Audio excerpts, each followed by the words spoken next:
Nestle has been in Sri Lanka for over 100 years. We have been committed to enhancing the lives of the local community since the very beginning. We purchase hundreds of thousands of litres of milk from 18,000 farmers every day. Committed to increasing fresh milk production in Sri Lanka, we help local dairy farmers produce milk that meets our high-quality standards. Nestle, empowering Sri Lankan dairy farmers.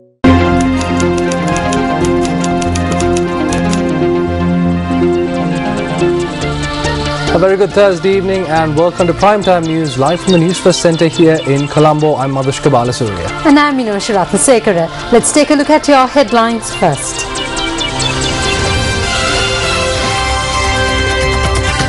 MP Sajin Diwas responds to the allegations made by Tamara Kunanayagam. Several parts of the island experience heavy showers. Gale force winds destroy 61 houses. EU court cancels LTTE anti-terrorism sanctions on technicality. Individual assaulted in Kot Tower by the police.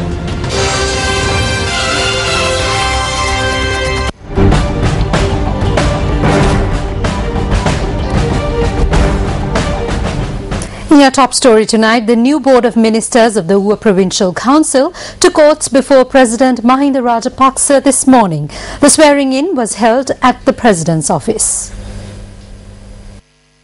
The President's Media Unit said the Chief Minister of Uva Province, Shashindra Rajapaksa, was sworn in as the Provincial Minister of Finance and Planning, Law and Order, Education, Local Government, Lands, Culture and Social Services. Meanwhile, Anura Vidhana Gamage was sworn in as the Provincial Minister of Agriculture, Irrigation, Animal Products, Fisheries, Transport and Tourism.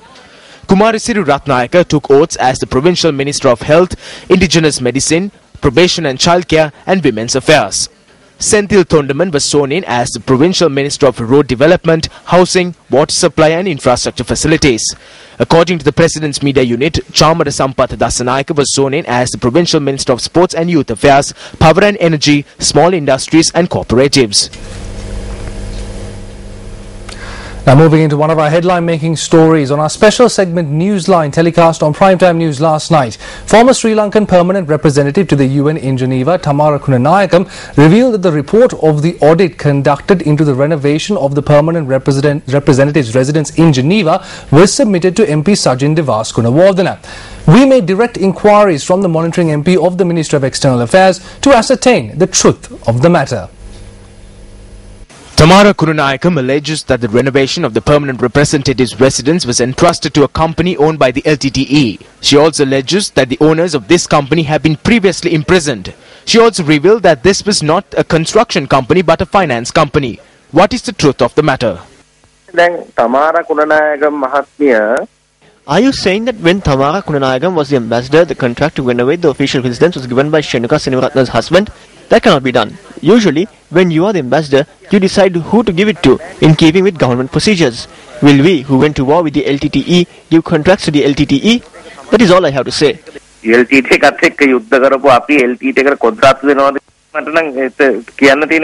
Tamara Kunanayakam says that there were many financial irregularities. She added that she had requested the President to order an audit and that the audit report was later submitted to you. I reject that. I have received nothing. I do not know anything about this. I do not look into any of these things either. Those are what you call establishment matter. I do not carry much weight in establishment matters. There are separate OABs for this. They are responsible for that. I have not received such a thing. I can say that clearly. I have not received anything and I do not know about it either. Although the monitoring MP of the Ministry of External Affairs, Sajin Diwas Gunawardena, claims he never received such a report, Tamara Kunanayakam stated with responsibility yesterday in 3 languages on our segment Newsline that this audit report was compiled and that it was now in the hands of the monitoring MP. Soon after you took up your appointment in Geneva, you ordered an audit into the renovation of the High Commission premises.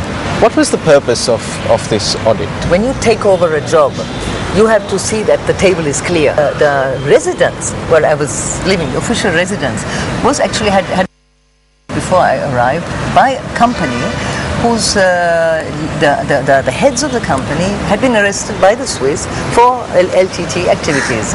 They've been in prison. and I found that the estimates, that the contract was given on the basis of estimates that were totally wrong. I had discovered that the residence was being watched. And that's also the reason I informed the police, and I asked them if they could check if there was anything, any electronic material that had been installed in the house. And they said, of course we can't do it because this is extraterritorial. You have to ask your government to do it. Which is why then I asked the government to do, one is the financial audit, and the second is to look into the security matters. Because not only because of my own security, but this is the official residence. This is the Sri Lankan state. So if there was microphones in there and we were being watched and they heard everything, the enemy knows exactly what you're going to do. A former MP, Vasantha Samarasinghe, who's in the JVP, he says that this audit was carried out and that the report was compiled and then submitted to higher authorities here in Colombo. And he says that no action was taken subsequent to that. Why? Because as you point out, it's a serious issue, both financially and security-wise. Why was no action taken at all? I think that's the question you should be asking from those who have the report. To my understanding, that the report was handed over to Sajin Bas to act upon. And I think you should ask Sajin Mas that question and now the present Secretary, Shenuka Sinivaratna. Views were expressed today at media briefings organized by various political parties and organizations regarding the revelations made by Tamara Kunanayakam. The foreign ministry of this country can be taken to literally mean a foreign ministry. We cannot consider it a national ministry. In 30 years of secessionism, they have functioned as a ministry that worked with a foreign mindset and for foreign needs. The needs of the diaspora are being fulfilled through this ministry. There is nothing that this ministry contributed towards the war victory. When Minister Kadir Gama was there, he did not get the support of those in the ministry. He has told us this personally. The nation will be better off without such a foreign ministry. Tamara Kunanayakam Mahatmiya Etumiya Ye. I was watching Madam Tamara Kunanayakam on the news on Sivasa last night, and she was explaining to the entire country the serious state of the collapse of the foreign service and the saddening incidents surrounding it. Without her being aware, they had given the contract to procure equipment for the embassy and the renovation to a company connected to the LTTE. She has alleged that all of this was done by the monitoring MP Sajin Divas Gunawardena and the Secretary Shenuka Sinivaratna. She said that the President took steps to appoint a special committee and immediately commission a report. Sajin Divas Gunawardena was entrusted to act on this report. එතකොට අපේ ගම්වල කතාවක් තියෙනවා මේ හොරාගයා මගෙන් පේන අහනවා කියලා. අදාළ ඇමතිවරයා. The subject minister G.L. Pires has a responsibility. The allegation has been levelled at the foreign ministry. A comprehensive investigation must be held and the truth must be revealed to the country. It is far more important than building up an image. ලෝකයට හෙළි කිරීමට අවශ්‍ය පියවර ගන්න කියලා. එතුමිය කියනවා මේක රටේ තානාපති කාර්යාලය LTT කට්ටිය. She says that she went to the Swiss police and asked them to sweep the premises for electronic equipment. She says that if the renovation was given to the LTTE, then they would be able to listen in on everything spoken about at the embassy. An audit was conducted and an audit report was submitted. This story is almost incomprehensible. I will tell you the truth. When I heard this, I got the shivers. So who is working with the LTTE? This is a puzzle. I think the government should immediately focus on this. කවුද LTT එකත් එක්ක වැඩ කරන්නේ? There are conspirators in the government. It is said that the current secretary to the Ministry of External Affairs, Shenuka Sinivaratna, had direct links with the LTTE while serving at the mission in Geneva. Here is the report. We said that we will produce this to the country. This audit report reveals that the contract was undertaken at the embassy for 18 million rupees and the owner of that company was arrested by the police in Switzerland for collecting funds for the LTTE. The air tickets were handled by the Siva agency, which is connected to the LTTE. It is not us who are saying this. This is mentioned in the committee report presented by the 4-member committee appointed by the Secretary to the Ministry of Finance, P.B. Jasundara. We asked the government, who are those who had links to the LTTE and had dealings with them? Here is the report. If you can, prove it wrong. Now, the Minister of Special Projects, S.M. Chandrasena, has presented the view that the executive presidential system should be continued. However, at an event held in Kandy yesterday, it was stated that the executive presidency must be abolished. එදා එක්සත් ජාතික පක්ෂය අදාපු ව්‍යවස්ථාව A lot of the ministers and MPs who were there when the UNP created this constitution with their 5/6 power are still in parliament today. They have forgotten it today. It is bad when they lose and it is good when they win. We too were opposed to the executive presidency at one time. I know that if not for the executive presidency, we would have never been able to sweep Prabhakaran away from this country. We would have not been able to sweep terrorism away from this country. Although they have been defeated by arms, the ideology has not been removed. The executive should prevail for a long time to come, until peace is properly established in the country, or until democracy is established, until secessionism and the LTT ideology is finished. Our country has not been harmed in this way by the executive. LTT වාදය ඉවර වෙනකන්. ඉතින් මේ විධායකයන් හානියක් අපේ රටට වෙලා නැහැ. මම සාමාන්‍ය පුද්ගලෙක් වශයෙන් එදිනෙදා බාණ්ඩ ලබා ගන්න යන්නේ. As an ordinary individual, I go to the Narayampeta fair to purchase goods for daily needs. When I was there, I met a person from your party who is a good friend. He came close to me and tapped me and said, Sir, I am the one who is responsible for this problem. But I said, I am the one who brought this up. But he said, no, I am talking about when you were in power, even though you put forward legal arguments now. I truly felt ashamed. Article 31, Section 2 was removed by the 18th Amendment. It is an accursed amendment. His legal advisors were unaware of this. They thought that it was like Russia, where the disqualification only applies if it is 2 consecutive terms. The 18th Amendment was introduced before the 2 terms were up. Look at their cunning. But he did not know that this would come into effect in between 2 consecutive terms. The constitution was then printed anew. This disqualification is not included in it. Why? Because it was removed. No one is aware of this. Since I had all the books, I was aware of it. We have an interpretation ordinance. If a law is removed by an amendment, then the amendment is only effective in the future. If some privilege was obtained under the prevailing law, this will not be removed. This disqualification will not be removed. They did not understand that. It is only now that they are worrying over it. ඔබ තේරුන්නේ නැහැ. දැන් තම කලවලලා බලන්න. ජලි ජනාධිපතිවරණයක් මේ ජනාධිපතිවරණයට කැඳවන්න බෑ. This president cannot call another presidential election. That is clear. So who wants this to happen? A majority of the Sri Lanka Freedom Party is not for this sudden presidential election. Not only that, even the parties that support the government are not for it. Look at the draft constitutional amendment presented by Athurale Ratanathera yesterday. It clearly states that this needs to be reduced, not that an election should be held. Thereby, every political movement in this country, every citizen and organization that shows consideration for democracy and good governance must defeat this measure. The worst thing that could happen to the law in our country is for an individual to take leadership of the country in violation of the constitution. There is a clear unconstitutional problem here. Do not take it lightly. රටේ නායකත්වය ගන්න හදන්නේ. මෙතන පැහැදිලි විවස්ථා විරෝධී ප්‍රශ්නයක් තිබෙනවා. ඒ ප්‍රශ්නේ සරලව ගන්න එපා. The weather has not been good recently, and the Department of Meteorology has forecast rainfall of over 100 millimeters in several parts of the island.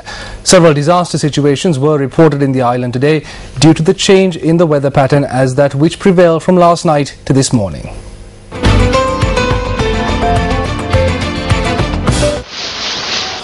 Two houses were damaged in the Bogada Madit area in Haliala due to an earth slip. Assistant Director of the Badula District Disaster Management Centre, EML Udayakumara, said that these houses have been constructed without taking into consideration the advice of engineering and technological experts. The Balangoda Pale Bedar main road was obstructed when a tree collapsed onto the road at around midnight yesterday. Vehicle movement had not returned to normal as of 8 this morning. The supply of electricity to the area had been disrupted due to damages caused to the power lines. 5 houses were damaged in the Lanavagedra area in Mahava when strong winds accompanied by showers blew across the area yesterday. Meanwhile, strong winds which blew across the Yatiyantoda and Ruan Valley areas yesterday damaged 61 houses and killed 1 person aged 46. 4 houses were damaged when a tree collapsed onto them.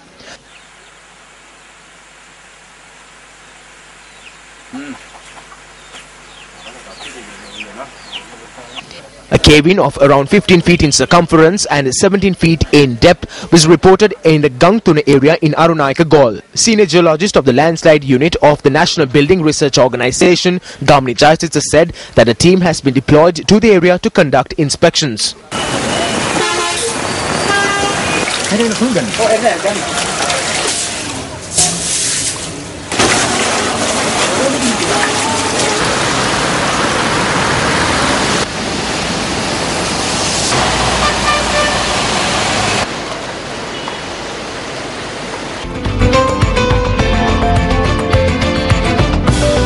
Hello there, very good evening and welcome to the Weather Center with me, Joel Outscourt. The highest temperature of 35.2 degrees Celsius was reported from Polonnaruwa, while the highest rainfall was reported from Karagala of 115.5 millimeters. While showers or thunder showers will occur in several parts of the island and around the sea areas in the island, the Met Department requests the general public to take adequate precaution from lightning-related activities. Heavy rainfall of over 100 millimeters is also likely to be reported from Sabragamur, Central, Uva, Northwestern and the southern parts of the island. Taking a look at the weather forecast for the next 24 hours, the Met Department warns that showers or thunder showers will develop around the island in the afternoon and night. The EU judges have struck down anti-terrorism sanctions imposed on the Tamil Tigers by the European Union, citing technicality, but said that assets of the group should remain frozen for the time being. The bloc's lower court said a decision by EU leaders in 2006 to place the Liberation Tigers of Tamil Eelam or LTTE on a list of terrorist organizations had been based on, quote, imputations derived from the press and the internet, unquote, rather than on direct investigation of the group's actions as required by law. It said in a statement that the EU had also failed when following Indian sanctions on the Tigers to ensure that India gave sufficient judicial protection to those it accused. However, the court rejected the LTTE's contention that it was exempt from EU anti-terrorism legislation because it was engaged in a quote-unquote armed conflict with the Sri Lankan government and bound by the laws of war. The court, which stressed it was taking no view on whether the LTTE was a terrorist organization, said EU laws on terrorism also applied to armed conflicts, saying that sanctions might be applied in the future against the Tigers who were defeated militarily in 2009. The court said assets that were frozen should remain so temporarily. Moving to matters closer to home, a man has allegedly been assaulted by the police in Kottava while returning home from hospital with his wife and child. The victim was assaulted on the morning of the 13th of this month while returning from a private hospital in Homagama with his family. They stopped the three-wheeler and asked for my license and insurance. I said that this three-wheeler was brought in for repairs and I'm not sure if it has those documents because I left the house in a hurry to get medicine. I stopped after they yelled at me. They did not even allow me to put my ID back into my pocket. They told me to come to the police station. I asked them to speak properly. Then because this three-wheeler needs to be push-started, I asked people around for help. When I did so, an STF officer came from nowhere and hit me. I don't know what happened, but I just lost consciousness. Although a complaint was lodged with the Kottava police, the complaint was not recorded. At the police, they said they cannot record the complaint without the OIC. They told me to come back at around 6 in the morning to lodge the complaint. He was screaming in pain, asking to be taken to a hospital. While the patient was screaming, they were not taking any notice of it. Then the OIC came there and ordered that he be taken to a hospital immediately. After he was taken to hospital, they held him there, and after they obtained a statement from him, they discharged him. The victim of the assault said that the three-wheeler still remains under police custody at the Kottava police and that the police have asked him to drop the charges if he wants his three-wheeler back. When Newsfirst made inquiries, police media spokesperson SSP Ajit Rohana said that a disciplinary inquiry will be conducted into the police officers. Now, 4 Saudi nationals were questioned by police today over an assault on a cab driver in Kandy. Our correspondent said that subsequent to the assault, tensions broke out with the locals in the area. The van in which 4 Saudi nationals were travelling in was subjected to a police inspection at around 4:30 p.m. down Dalada Vidya in Kandy. At that time, the 4 Saudi nationals who were under the influence of alcohol had assaulted the driver of the van. The police said that the 2 parties were escorted to the police station and the situation was brought under control through discussion.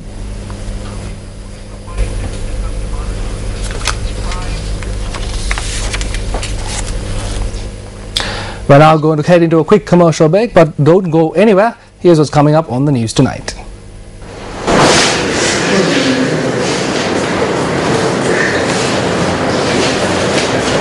Next question, please.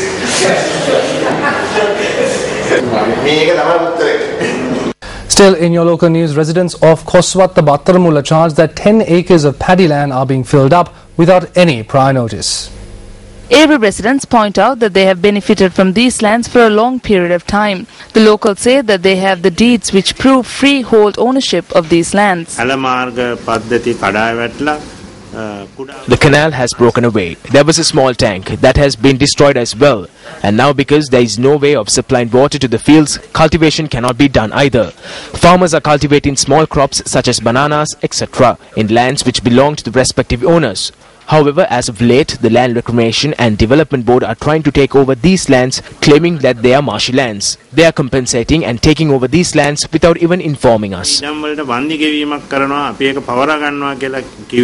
News First made inquiries, an official of the Land Reclamation and Development Board said that compensation will be given for the lands that are being taken over. The board added the development activities are to be carried out on these lands on the basis that these are water catchment areas.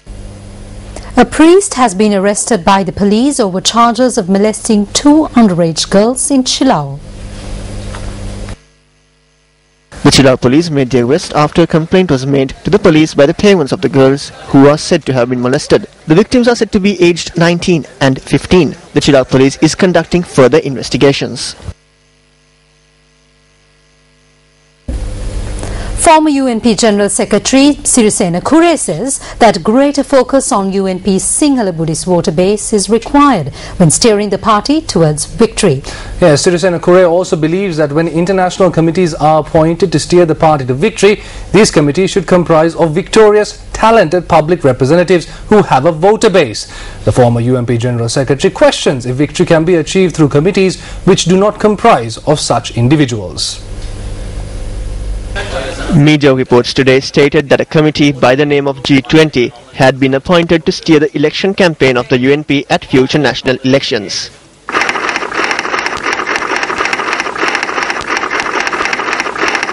Leadership Council appointed to evade reforms. Leadership Council dissolved. New committee established under the name G20. Who appointed the G20? Who are the members? Can such a leadership be trusted? In the event he becomes president, can he be trusted to amend the constitution? In such a situation, will other political parties join the current leadership? Was victory achieved through such committees in the past? ඒ කාලෙකින් දෙන පිළිවෙලක් තිබුණේ ඔය ගැන කතා කරලා වැඩක් නැහැ. මම අද තමයි මේක දැක්කේ මේ කමිටිය මම නිකන් බලාගෙන යනකොට මම දැක්කේ There was a different program back then. It is pointless to talk about it. I saw this only today. When looking at this committee, I realized something.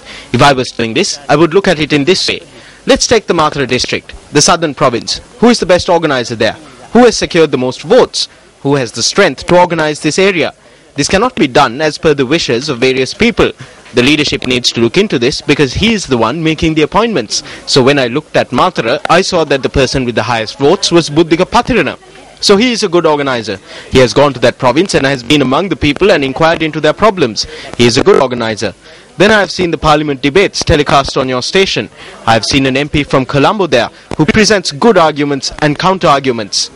ඕගොල්ලන්ගේ ටීවී එකේ තිබෙනවනේ අර පාර්ලිමේන්තු වාද විවාද එතනදී මම දකිනවා හොඳ තර්ක විතර්ක ඉදිරිපත් කරන හොඳ අදහස් ඉදිරිපත් කරන මන්ත්‍රී කෙනෙක් මේ කොළඹ ඉන්න කොළඹ හර්ෂ හවුද හර්ෂ ආචාර්ය හර්ෂ දී සිල්වා මැතිතුමා I do not know him personally. I know Buddhika Pathirana. I just looked at it and wondered how many more there are. I'm just saying names off the top of my head. Now this is a good idea. The idea is good, but when implementing it, how do we look at the composition?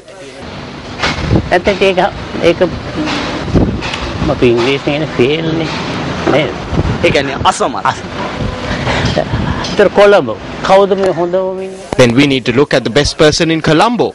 They need to have the Sinhala Buddhist base. Is the Sinhala Buddhist base still main base of the UNP? Of course, it would be bad to break that. You're watching News First, and still in local news, the United National Party convened a media briefing in Colombo today. MP Dr. Harsha De Silva expressed the following views at this media briefing.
අස්නෙත් පැහැදිලි පිළිතුර තමයි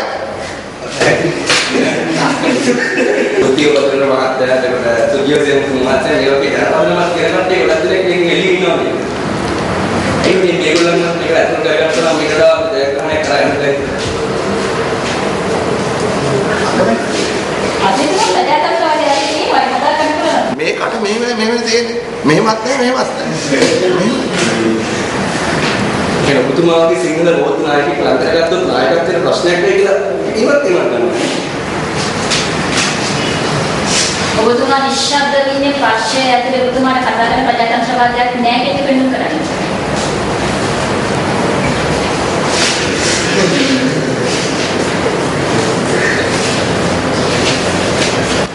Next question please.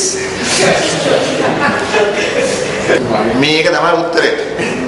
තුමාවගේ කෙනෙක් මේ හැම දෙයකටම මුලපුරලා විවිධ පාර්ලිමේන්තු කතා කරන තුමාවගේ කෙනෙක් හොඳ ජනපදමක් කියන උත්තරයක් වඩා අලුත් මූණ ඉන්නවනේ මේකේ කවුද? ඒක තුමාලට මේක අන්තිසියක් දැනෙන්නේ නැහැ.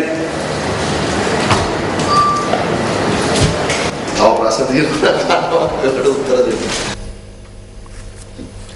The leader of the Ceylon Workers' Congress, Minister Arumugam Thondaman, has pledged his party's unconditional support to the UPFA led by the President so as to assure their victory at future elections. A statement issued by the Presidential Media Division notes that Thondaman had made this pledge when he met with President Mahinda Rajapaksa at Temple Trees this morning. The representatives who met with the President had reportedly stated that a large amount of work had been done with regard to the welfare of the estate people and infrastructure development in the estates under the leadership of President Rajapaksa. The statement reads further that Minister Thondaman had pledged to place his trust in the President and work towards victory at elections without hesitation. Now, the Chief Minister of the Northern Province, C.V. Vigneswaran, says that the current government has ignored the people in the north. The Chief Minister made this comment at an event held in Thondamanaru, Jaffna, yesterday. I took oaths before the President with the intention that the people of the North will not be separated from the others and so that a good era will dawn for the country. I submitted a set of proposals at that instance and the President promised that these matters will be fulfilled. But nothing has been done as yet. I sent a letter to the President with more facts. There was no response. It's like the fable about the dog in the manger who doesn't eat hay and won't let the cattle eat it either. Today the hay I'm referring to are the people in the north. The investigation in Geneva is underway at present because a section of the hay was set on fire. So the Northern Provincial Council is the dog. They are powerless and unable to appoint a chief secretary or have the governor transferred as per the request of the people. It is possible that the development committee, which has not met since 2002, suddenly met in 2014 because of the presidential election. They may have concluded that the Tamil youth would mistakenly vote for them. We tell our people to take everything they give you. They have a lot of compensation to pay you. All they are giving now is a small portion of that. At the coming presidential election, think hard and make a decision.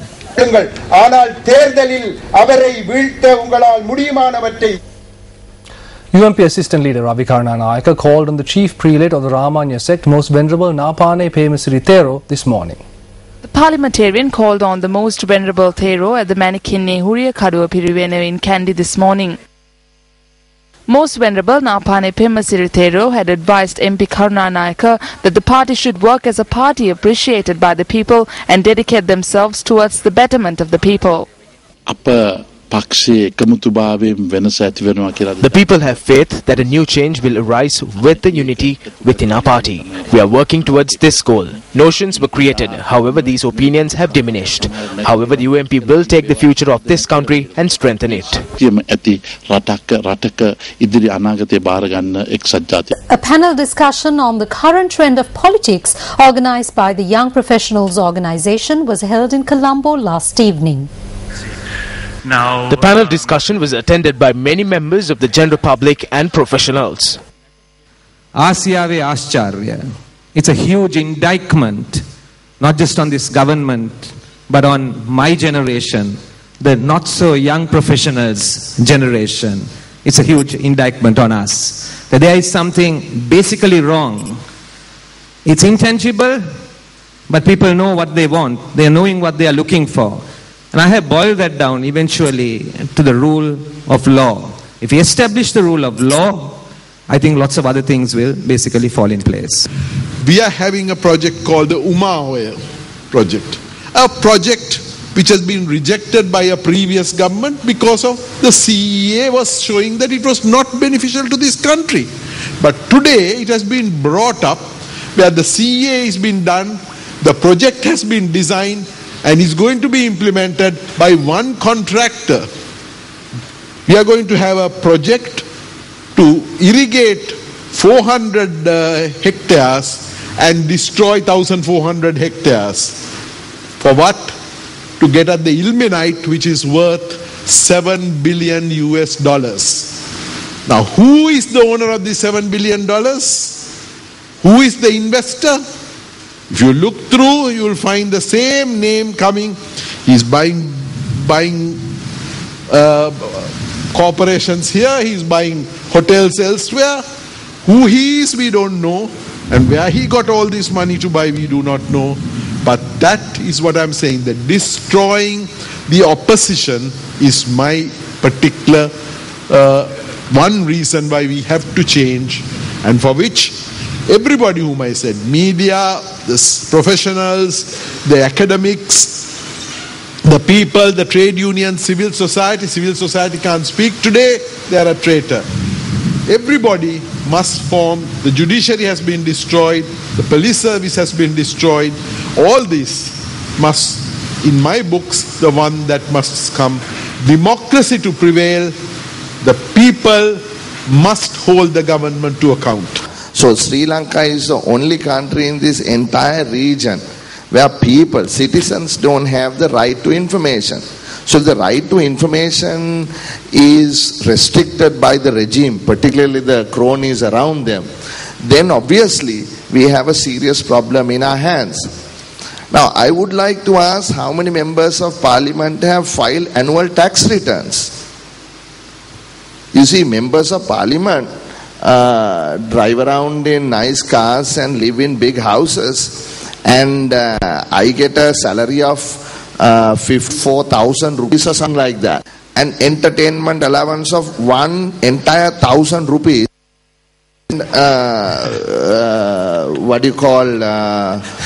telephone allowance of 2,000 rupees. My entire salary comes to about 100,000 rupees, or maybe slightly less than that. Right? So on my 100,000 rupees, how do I live? Right? That's the question that needs to be. People who have done politics from day dot, how did they make the money? Right? And then do they declare those things in their tax returns?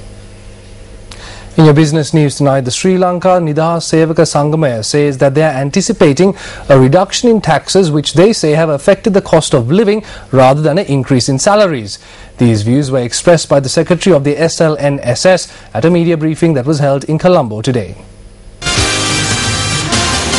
The media briefing was convened to inform the country on the request made by the Sri Lanka Nidahas Sevaka Sangamaya to the government to minimize the recruitment of employees to the private sector and government sector by manpower agencies. If you look at the current tax system in the country, if a person purchases goods worth 500 rupees, that person is subject to indirect taxes of about 100 rupees. A tax system where the general public is burdened is prevailing in our country. Therefore, the requirement is to reduce the taxes of essential goods as a long-lasting solution to the high cost of living. If you increase a government employee's salary by 1,000 rupees, then it poses another problem. There are about 6 million non-government employees whose cost of living will increase when the government employees' salary increases. They will not get anything.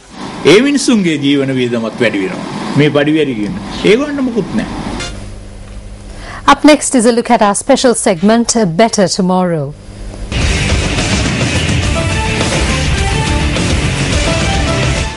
This is the Cities Under 7 housing scheme. This housing scheme will be declared open and vested in the public by President Mahinda Rajapaksa tomorrow. The complex, which comprises of 366 houses, is located in Blumendal in Colombo. Each house, with an area of 450 square feet, comprises 2 bedrooms, a living room, a kitchen and sanitary facilities. Another privilege for the people of the area is the widening of the roads, the building of community halls and uplifting basic infrastructure facilities in line with the housing project. The speciality of this housing scheme is that the low-income earning families in the area could obtain a permanent house with proper facilities in the vicinity of their original homes. A number of housing projects have already been completed under the guidance of the Secretary of the Ministry of Defence and Urban Development, Gotabaya Rajapaksa, after utilizing and managing lands in urban areas. Another 2 housing schemes in the Wanathamula area titled Siri Sarawiyana and Met Sarawiyana, comprising 1,148 units, will be declared open on the 27th of this month.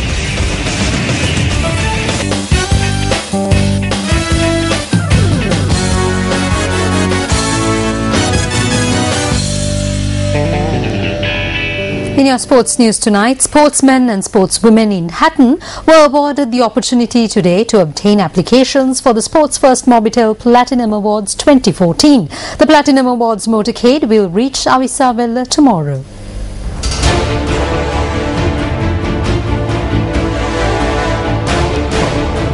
The Sports First Mobitel Platinum Awards is Sri Lanka's first award ceremony that recognizes sportsmen and women from across the board for their talents and achievements in the national and international arenas. The Platinum Awards promotional tour parade arrived in Hatton today. The promotional campaign commenced after an award was presented to athlete Yamini Dulanjali from the Amugamo College in Hatton. The Platinum Awards promotional vehicular parade kicked off its journey in Jaffna and has already covered many areas of the island. You too will be able to obtain your application for the Platinum Awards when the convoys reaches your city. For more information on the Platinum Awards, call 0710 420 420.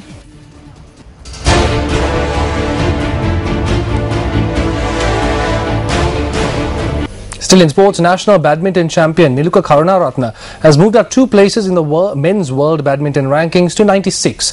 Malaysia's Lee Ching continues to hold the number 1 position in the world rankings.